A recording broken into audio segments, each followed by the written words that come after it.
भौलियापुर के निवासी, नौसहारा के निवासी, ये 10 रुपया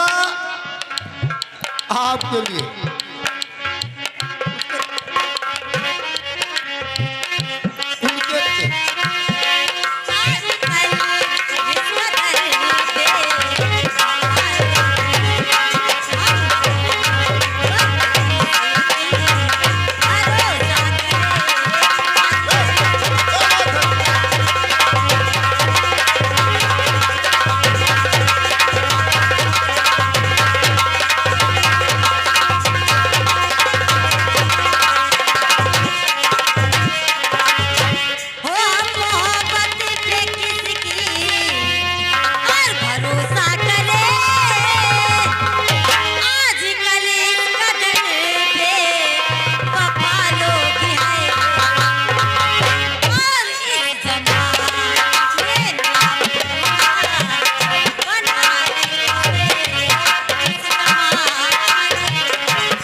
रामपाल वर्मा धानेपुर के निवासी मैडम जी आपके लिए 20 रुपया पुरस्कार करते हैं।